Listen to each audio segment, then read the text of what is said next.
Hello, everybody, and welcome to Airships Conquer the Skies, a really fun RTS that I love. Let's get right into it. So we will be using the Heroes DLC, which allows us to select these heroes, and these will be the settings we're playing on. I'll actually lower it to medium because I haven't played in a while. But we're not doing monsters because I personally don't like them. I find them annoying.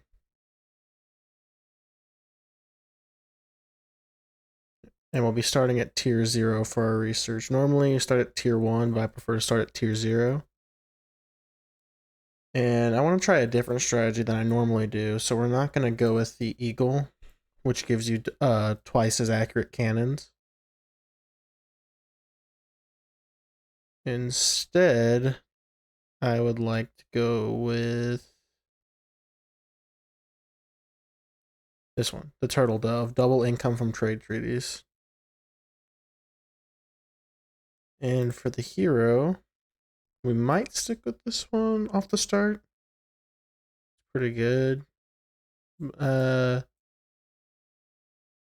do this one. I like him too. Alright, let's dive in. Alright.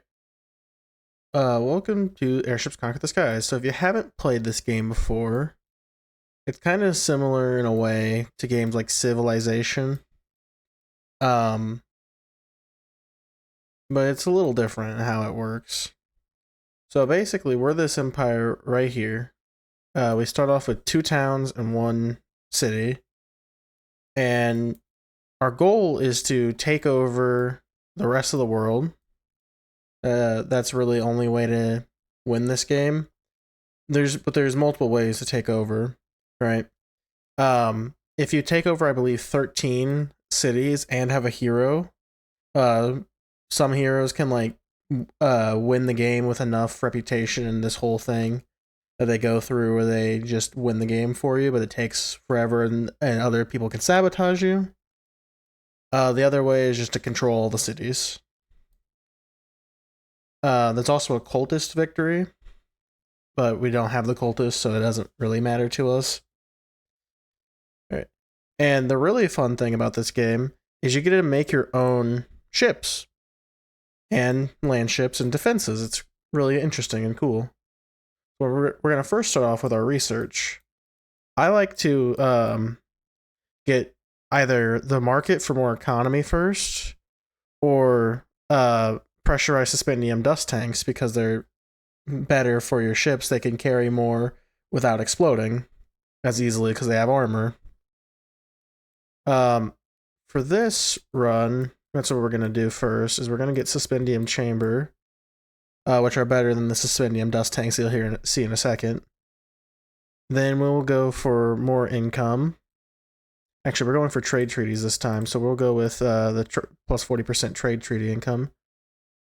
Then we'll go for the dust tanks, and then we'll go for Gatling guns, because the Gatling guns are really good against people that are still using the dust tanks, because the dust tanks are quite volatile, and they don't have any armor. So they can, if you're still facing people with those, they're really good. All right.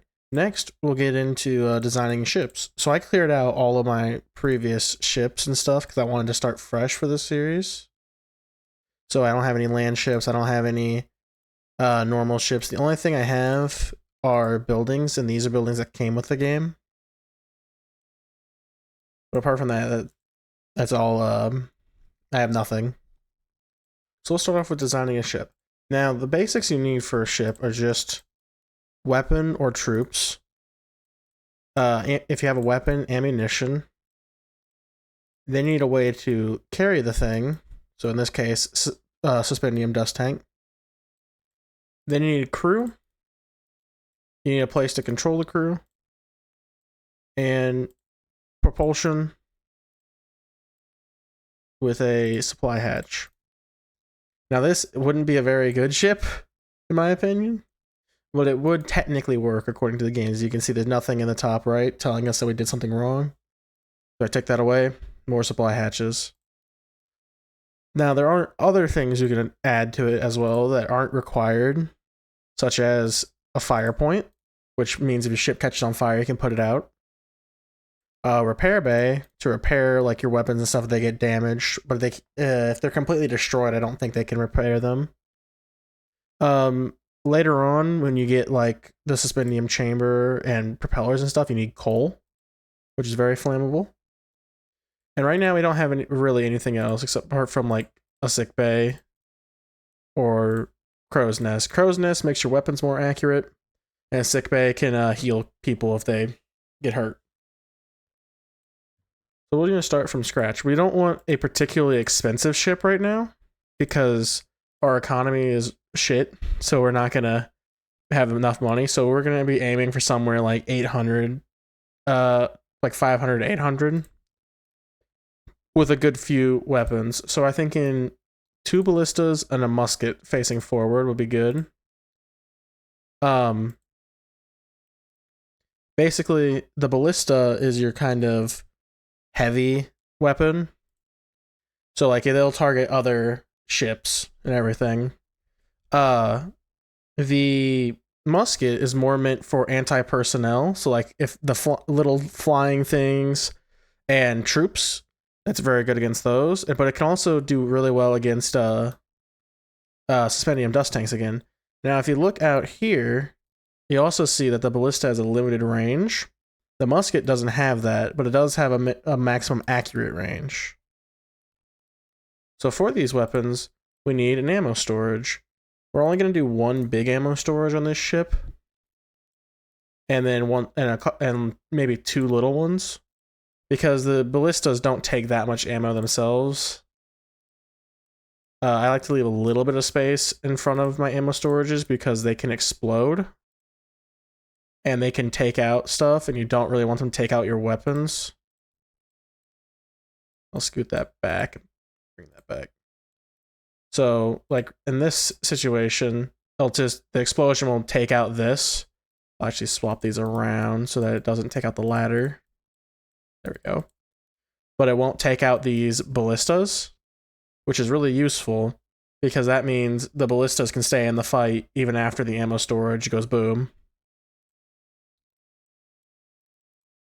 So, next we need to decide where our rear-facing weapons would be. I would always put a rear-facing weapon, pretty much. At least one, to prevent troops and stuff from just going behind you and you can't fight back. Especially like the hustlers. I'm not going to give him an extra ammo storage for that, because each ammo storage takes a supply point, and you only have a limited number of those. So like this one, each one, and they also cost money to maintain over time. So both the big one and the little one take 1 supply, and each one of these supply hatches only gives 8. And they don't cost that much; they cost 2, but they also increase your weight and your size, and that increases drag. And I would just like to keep less of them on the ship at any given time. The next thing we're gonna want is a crow's nest. Probably somewhere about there. Because accuracy is very good for all your weapons, rather obviously. And a crow's nest increases it by 10, which is very useful if you're trying to land your shots. I'm actually going to put that down there. I did that so it'd be more in line with the ammo storage so it can get ammo quicker. Next thing, we're going to want a bridge, because this is going to need probably should have faster commands would be nice. Am I topping out my mic when I say probably should have? Oh, I am. Let me fix that. So the audio was probably a little loud for the start of this. Sorry about that. I'm messing with some new audio filters to hopefully make my audio sound better. Alright. What was I saying? Oh, yeah. So I put these on the same level so that it's a shorter distance for the ammo to travel, which will be good. So we also need crew. Now the crew quarters, as far as I know, they don't really matter if they explode or not. It's kind of like If they explode, they explode. It's fine. I am gonna drag that forward, so hopefully, yeah, okay. Now this won't take out the ladder, because if it takes out the ladder, that means the crew can't go that way anymore, obviously. Which is bad. You want as many paths open for your crew as possible, because if your bridge gets disconnected from the ship, then you can't control the ship anymore, or if the bridge gets blown up or something. And if weapons get disconnected, that means they don't get ammo anymore, which is bad. You want as many guns to be firing as possible in pretty much every war situation. And put a sail there. It won't get taken out. What if I move it down? Still won't get taken out. Okay, that's good. We're gonna drag that back all the way, so it can just sit right there. There we go.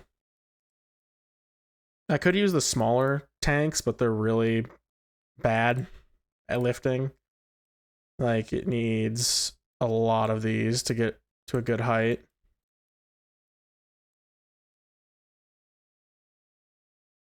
Yeah, it needs about that many to get to 200 meters, which is about the top of the box that the battles happen in. You can go higher than that, but it's kind of expensive to go any higher. And you really want to go that high or a little bit under or a little over, because the AI will go up to that section and will just sit there and just drop grenades on you, and it's really annoying. Like I said, I don't really think the quarters needs to be saved, so it can just be destroyed down there. It doesn't really matter. Only thing about it is that if it gets destroyed, that means the ammo can't get past that musket, which is fine.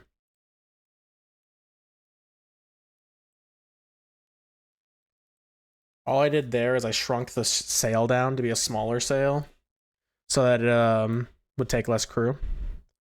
Although, actually, I think I am going to make it the big sail, because I'm going to add a fire point, I think.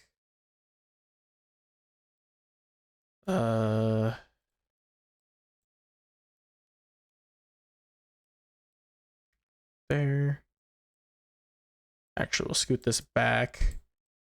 And I'll put the fire point in the middle. There we go.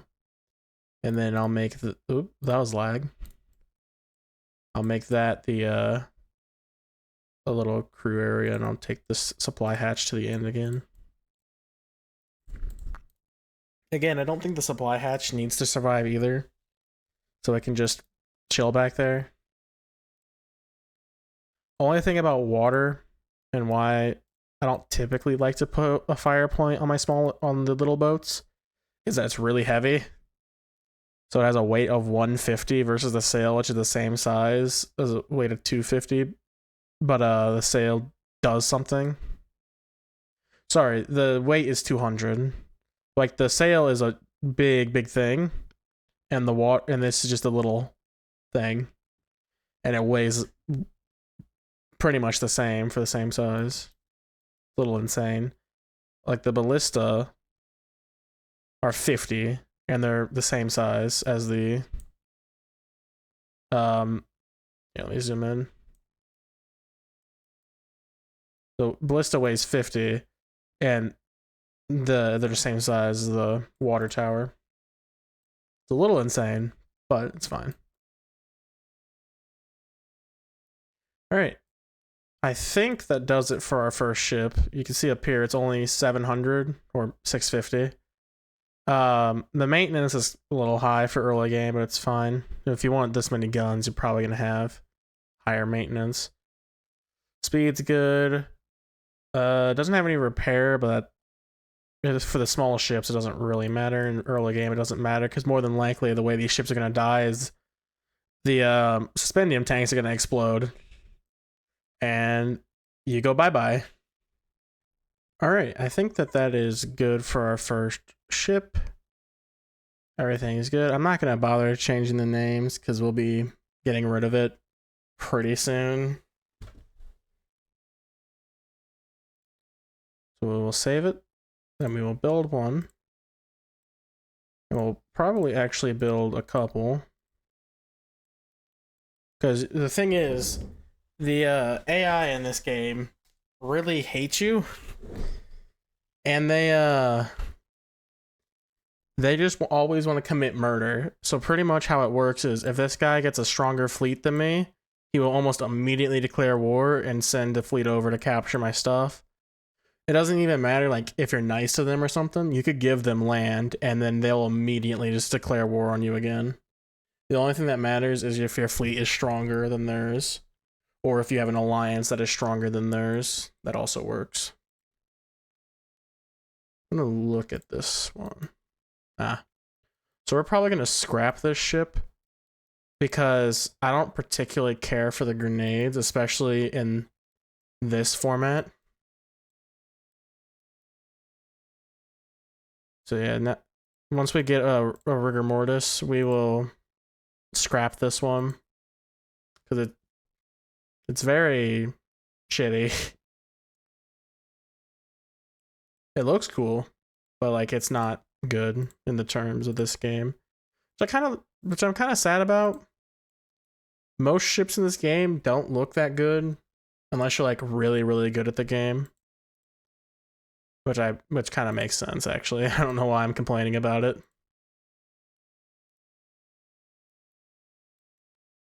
All right. So we will build one more once we get enough money. But the next part is now that we have a fleet that is pretty okay, we're gonna try to force these people into an alliance with us, like this guy. So the one thing we don't want to do is force an alliance in an area that we're gonna have to go. So this guy is in a good spot because we still have roads that lead elsewhere that allows us to expand past him.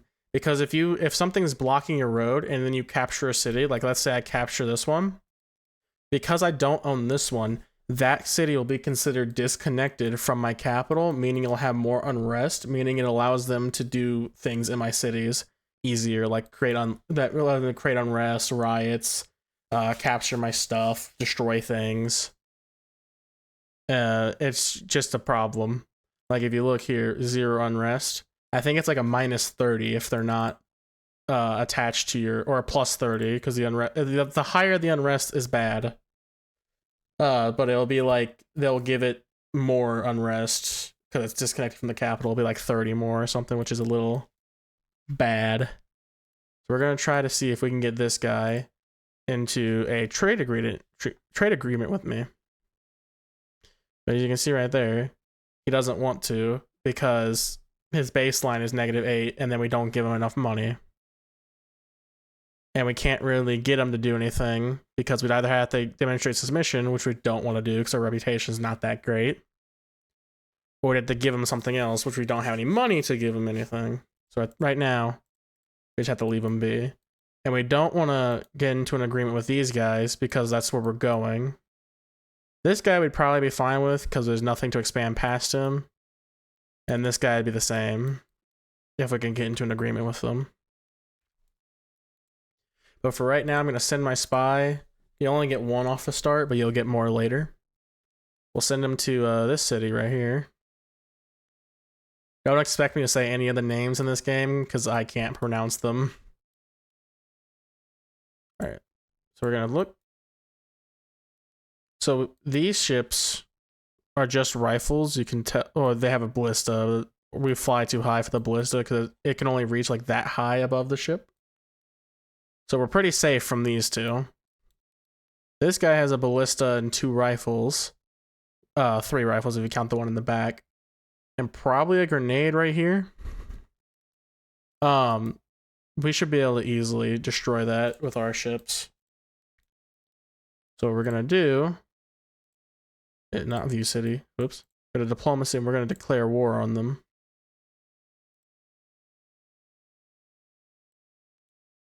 Now that we're at war, we're gonna try to take their city.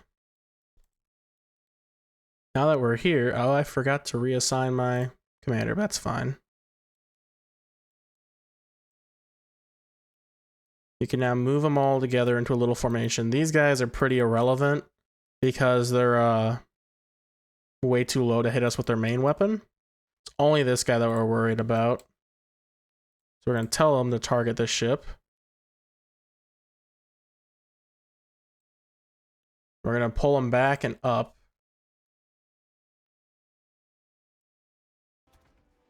Okay, that should fix the audio issue. I didn't have the audio set correctly on OBS. That was my bad.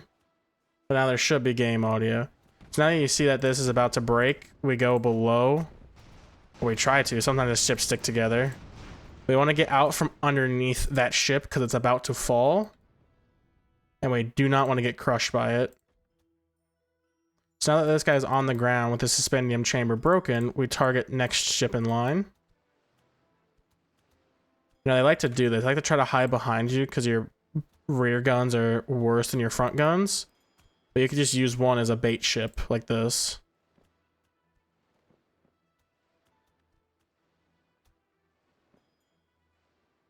And now we have guns facing both directions, or ballista.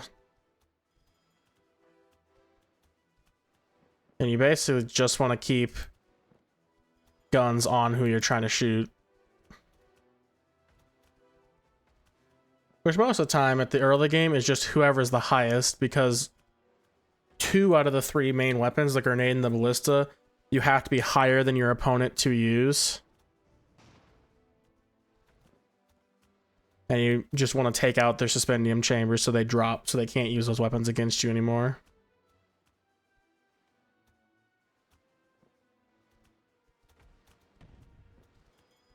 Now in the later game, there becomes less and less of those weapons.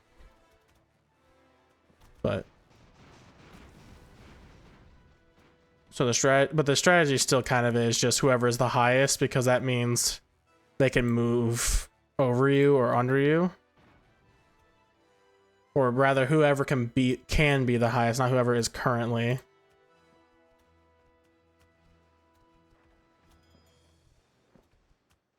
You also want to make sure you're not like almost out of ammo, because ammo does go away quite quickly, especially when you get like cannons and stuff later on. It's like this amount of ammo is good for these ships because they don't use the ammo quickly. We're a little in range there. Oops. But with cannons and such later on, they like burn through these big ammo storages.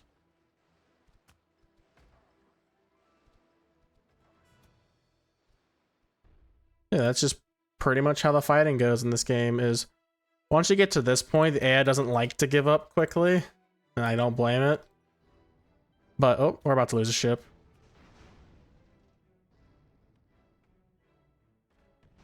There it goes. But you've pretty much won at this point. They can force like a draw if they knock out all of your ships. Which right now this ship is considered destroyed even though it can still fight. And that's because it's missing one of its major components that you need for the ship to go, which is pretty much just propulsion and lift. Those are like the only 2 things that are required to stay on your ship after it's here for it to be considered alive. It's like all of his ships are destroyed now.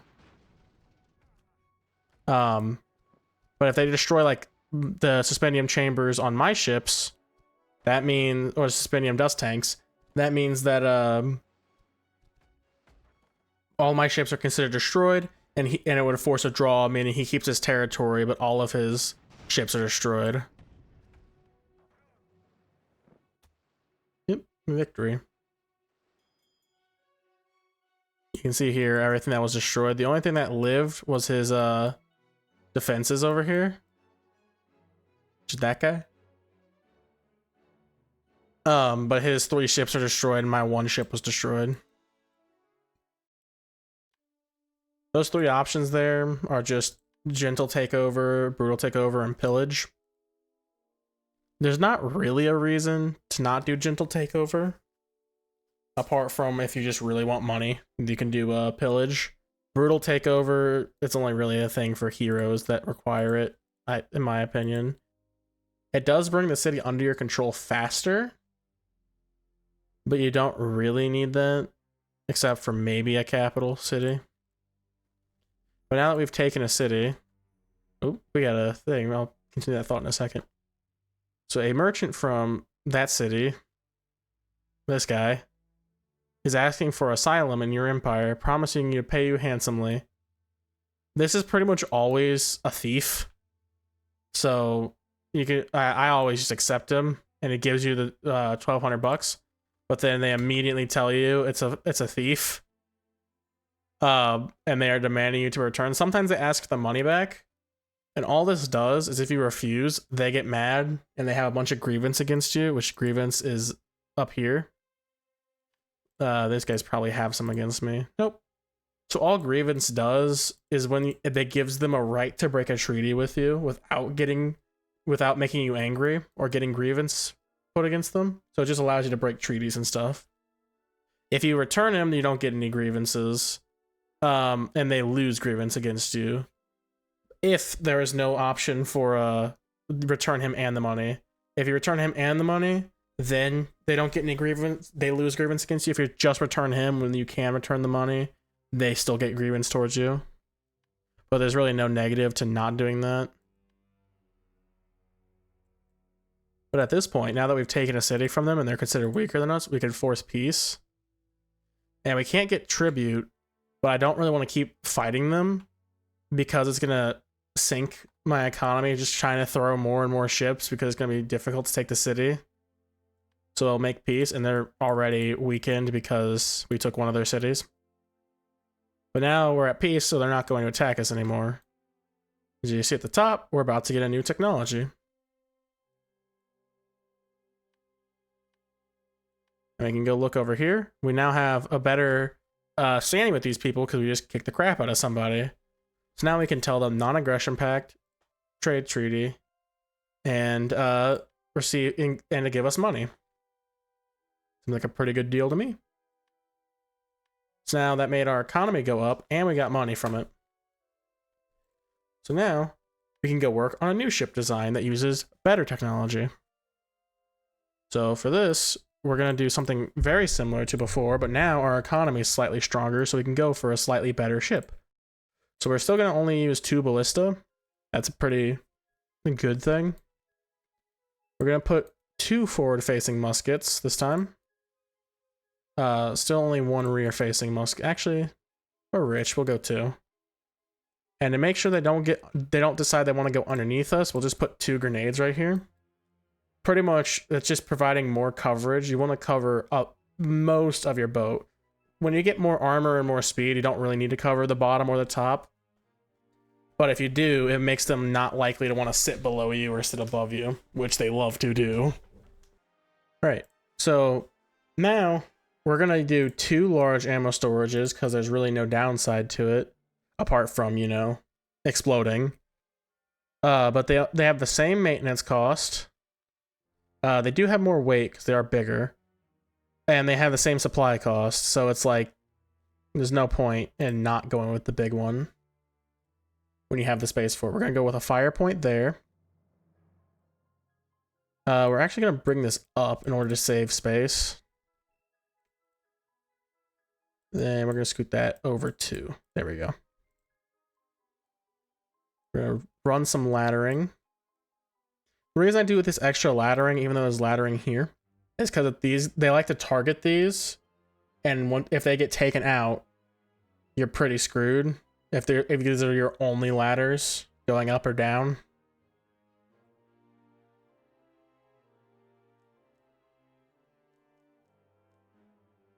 There we go.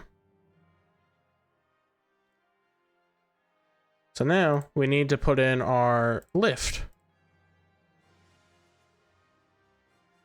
which will be 3 of those chambers with 2 of these coal storages.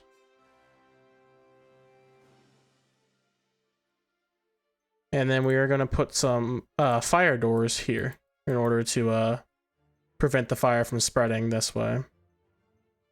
Although we are going to scoot this whole assembly down 1 block. Or rather, no. I'm gonna scoot that down. Scoot this back over. And oops, put some ladders there. The reason I did that is because these fire doors actually slow your crew down a little bit. And I think, oh, no, they don't. Not that much anyway. But like, you want to give multiple pathways in there anyway. So it's still a good idea. And do I have, we'll check later to see if I have enough weight to put its own fire point there. When we get fire extinguishers, that won't be as much of an issue. But right now, if we go back to the water thing, it takes 5 seconds to get there and 3 seconds to get there, which means fire has a long time over there. Right.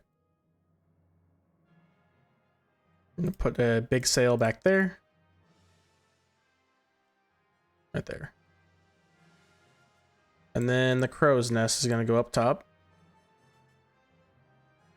Now I need to find a place to put all the crew because I kind of didn't build a place for them.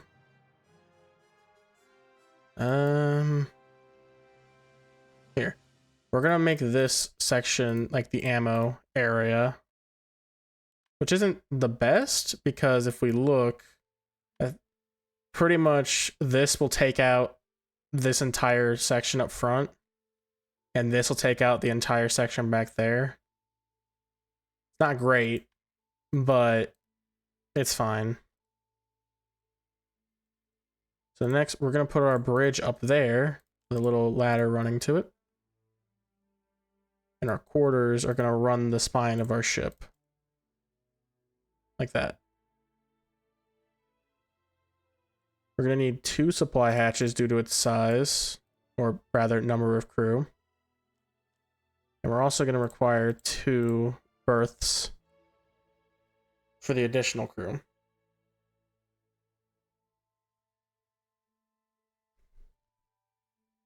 This is going to be the basic design of our ship. Give me a few minutes to work out everything else. All right. So this is our new ship design. It's vastly different to the one that I left you guys on with, but I just decided that I wanted to lower the price a little bit. And I kind of kept going until we reached this point, which is still a good balance. And I also was just trying to remove the complete death trap of this ammo.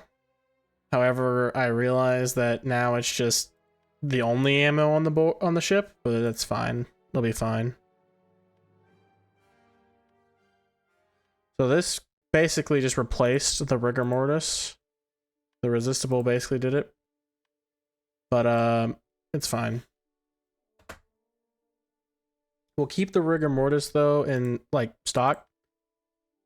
Because it's cheaper, and if we need to make a ton of ships, they have the same armament basically. Actually, they literally have the same armament, just one has more armor. We're gonna build 2 rigor mortises, and we'll see who will invade from there. It'll probably be this guy, because he has the Great Ruin, which is pretty nice. So something that I haven't touched on yet, though, is you see how these are yellow and these are gray? These might not be yellow. I'm a little bit colorblind. They might be like green or something, but whatever. That means we can travel there. We can't travel here, though, because we don't have enough supplies. So let's see. We're still at war with, we're still at peace with them, and if we break when it's like that, we get grievance again. So this is just asking, or saying that these people really want to return to this empire. I don't want them that. Oh, and if we let them, they'll pay us $2,000. I don't know where they got that money because it's not my money, but I don't want that, and it's just gonna give them unrest. And unrest is bad, plus 30 unrest. And you can see if I go into the unrest view, they're now a little bit upset. But at the beginning, that doesn't really matter because nobody's putting a spy in Catsworth because it's a town, not a city. And I can just send my fleet there, and my fleet will pretty much quell the unrest. See, it's gone now.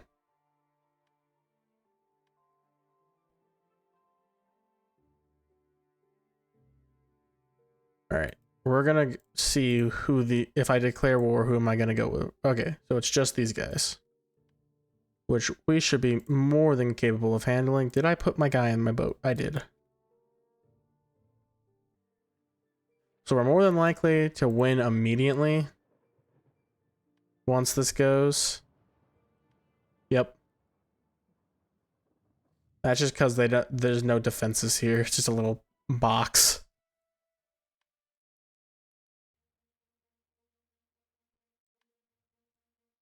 And now we can force these guys into a truce with us, meaning they pay us.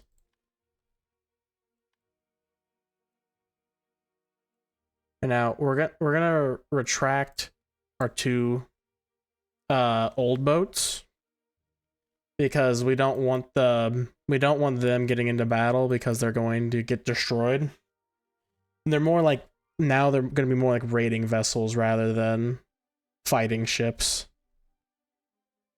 Like right now, we're at peace with these guys again, and they probably don't have a new alliance. Yep. So I can just declare war. Oh, they're gonna go for Plinth. Or Pinth. We'll take these guys. Oops, we'll get to that in a second. And we'll go invade.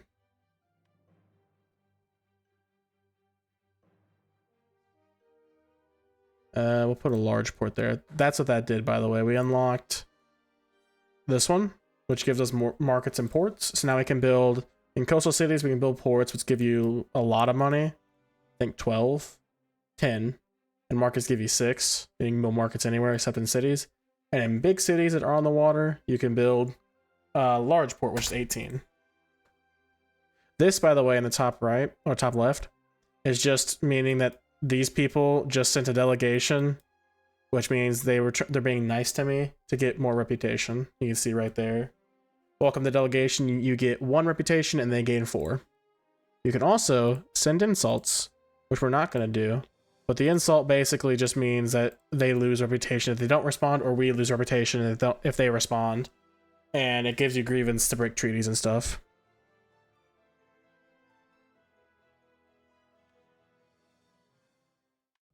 So on the defense, you pretty much don't have much you can do because obviously buildings don't run around. Or fly around, rather. So you can just set them to aim accurately, pretty much, or rapid fire, or normal speed. So all I'm going to do is tell them to target this ship, which is their most threatening ship. And our defenses right now are kind of shit. They have a tiny ammo storage and 5 rifles, and 3 of them are facing the wrong direction. So we're probably going to lose.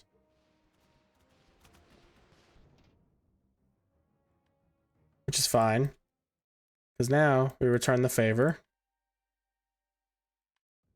by doing the same thing to them. And this is where I can show you what heroes do. So this guy has 2 abilities. He can summon reinforcements, or he can burst speed. Burst speed is not very useful to us, but summon reinforcements is, so I used it, and now from the left, you can see these guys are coming in to help us.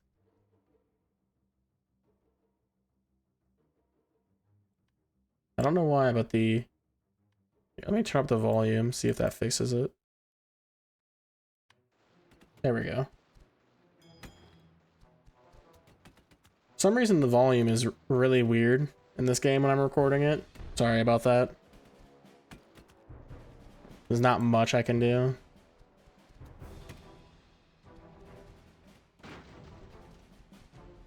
But we should easily be able to destroy this little building.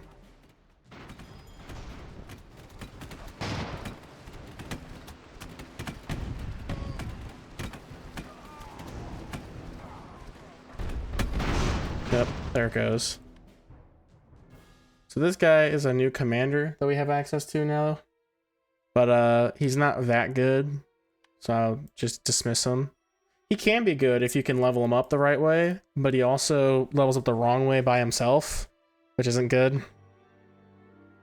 So we'll just leave them as, we'll just let them go.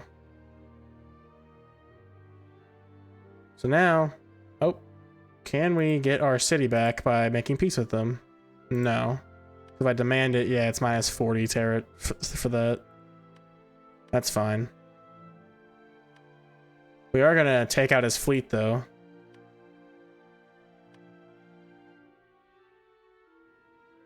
By fleet, the one ship is what I consider a fleet, apparently. We'll summon reinforcements. And we're gonna back up to avoid his grenades if he does have them. I'm not sure what that ship does. It does. The grenades have really short range, and they are quite powerful against airships. And we do not want to get caught in them for very long.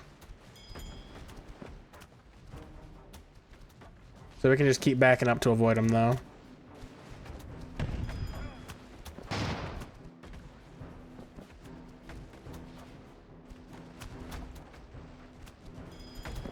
And his ship is already ready to go down. Oh, that's, yep. There he goes. So now he can avoid all of his weapons by getting on his backside now that he's on the ground.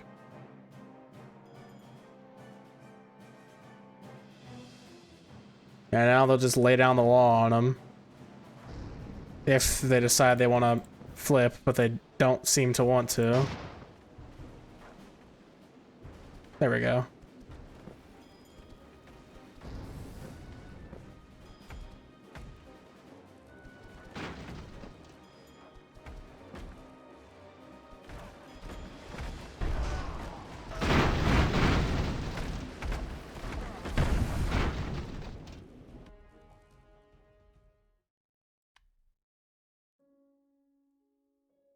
Now, oh, we still can't transfer them because they're a little slower.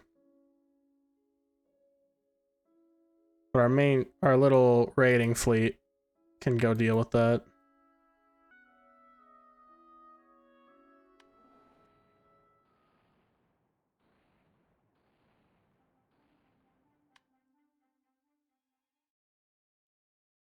Okay, so we've pretty much crashed their economy. Who is this? So we're gonna put, for these guys, we're gonna do non-aggression pact and trade treaty because I do not want them turning on me from the behind. And then they'll give us some money, and because we're probably gonna stay in a relationship with them for a while, we'll also do research treaty. I don't like making alliances because sometimes that can bite you in the ass if I want like this. That's gonna be a problem because I have to take it from them.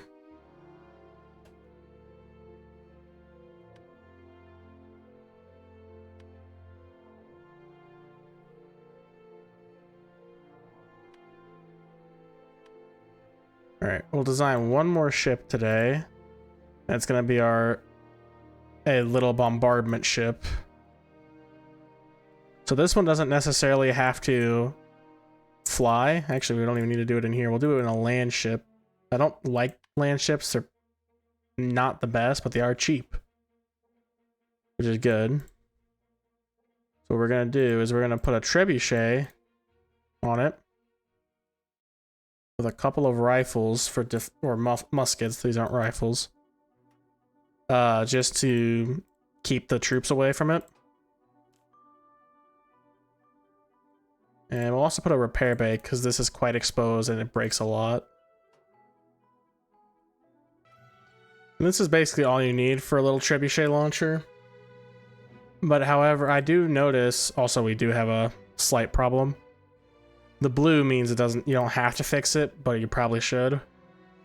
With these worm things, they like to ram that up against the rocks and then stop the land ship, so I like to put a wheel on the front of it.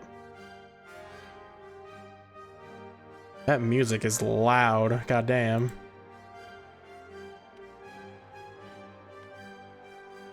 So we're gonna build like 2 of those to bombard with.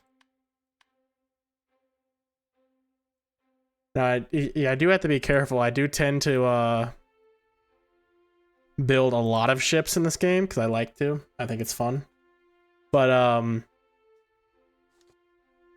yeah. Ooh, who is this? We don't want to do anything with him. Actually, wait. We could do a trade treaty. We'll do the whole thing with him. I am kind of hesitant about doing that though, because he's in this little pass. So if we want to take this to get up here, it's gonna be a little bit harder on us, but it's fine.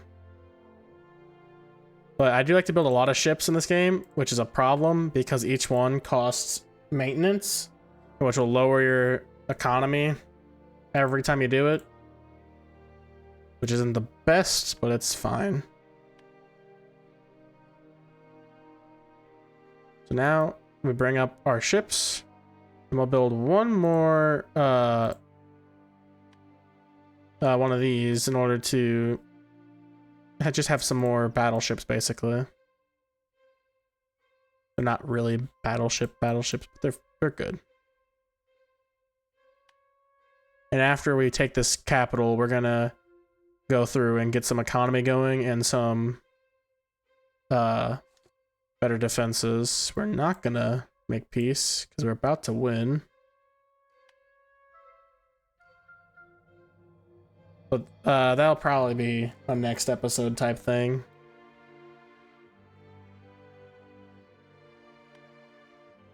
Unless we lose this, then that's gonna be a problem. Okay. These might have some trouble on this terrain, so they might not see any action. Really, up until the legs, these guys are the land ships are kind of not the greatest thing in the world.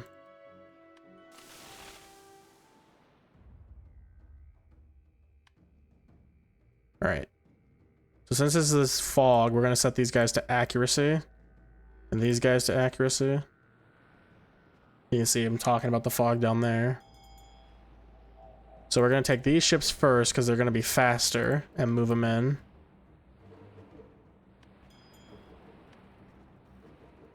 Now we want to bring... Oh, those guys can't move yet.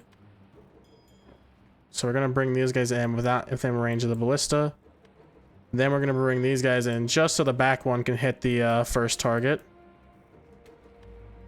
Again, we don't want to bring them in range of that ballista because the ballista will kill them quite quickly.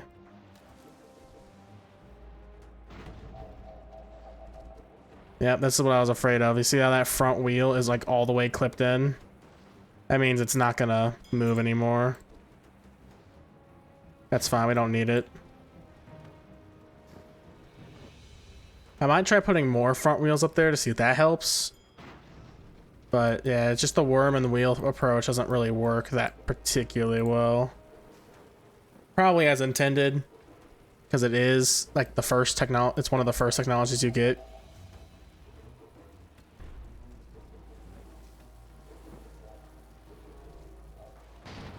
So another thing with this is you kind of want to target particular buildings that are kind of dangerous. So like an example is these guys are very, very minimal threat to me because they only have a couple of guns. Same thing with that one.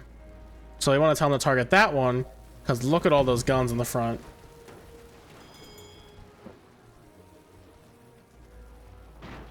So we're gonna bring these guys in. We'll see if we can get this guy to move in the meantime. No, he's stuck.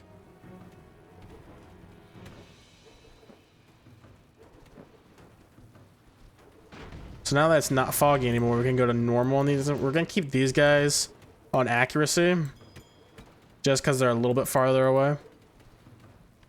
And we can move these guys in a bit closer. But I think that ballista's gone. Yeah, the ballista's gone. Because the ballista's gone, we'll move this guy down as well.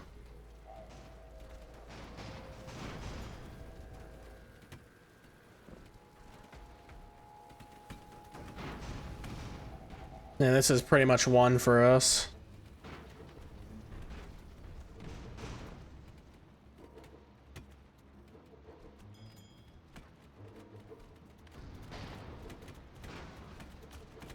We might lose one of the rigor mortises, but it's alright.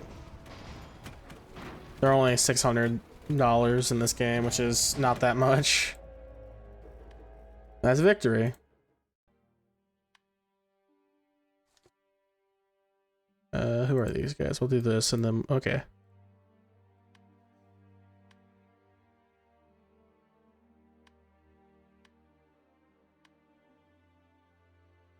All right. That's going to do it for us today. Our new little empire we started of Unsea. I can say that one. All right. If you guys enjoyed, please like it so it can help in the YouTube algorithm. And I'll see you guys later.